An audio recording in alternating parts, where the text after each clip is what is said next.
Tapi Ibu Maliki ini kisah nyata. Dan saya pernah bertemu keluarga ini. Dan saya sangat menyayangi keluarga ini.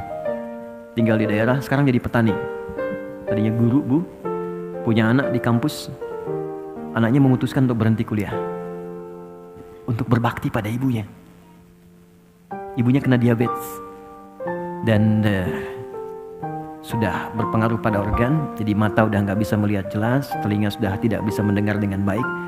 Anaknya merasa, kalau saya kuliah, ini biayanya akan ketarik ke kuliah. Maka anaknya memutuskan berhenti untuk berkhidmat kepada ibunya.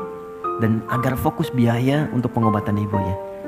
Dan hanya berpikir, ini ibu sudah melahirkan saya, mengandung saya, maka ini saatnya saya berbakti kepada orang tua. Ini keluarga sangat soleh. Dan Masya Allah, ibu ini tidak pernah mendengar kajian sampai ke telinga beliau, kecuali pasti ingin minta diantar oleh suaminya datang. Ini ahli majelis taklim. Walaupun dalam keadaan sulit akan minta digendong.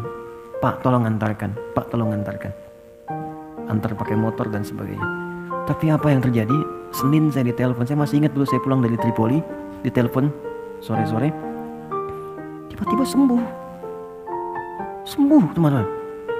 Jadi Masya Allah, dan dalam sembuhnya beliau datang ke kamarnya, ini kisah nyata. Dia beliau dibuka lemarinya, terus cari pakaian paling bagus. Dipakai oleh beliau, dandan gitu.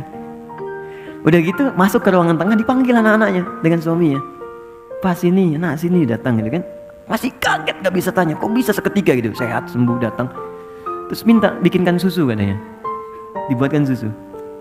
Dibikinkan duduk semua, tengah, duduk. Kemudian minta pada anaknya untuk dibacakan Al-Quran. Nak coba baca Quran deh. Anaknya baca. Allahu Akbar, saat baca semua masih heran, masih menikmati bacaan. Tiba-tiba tangan yang menggenggam anak dan suami itu menjadi kaku.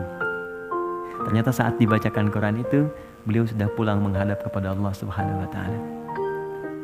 Wafat dengan dibuatkan minuman air susu oleh anak yang pernah disusuinya.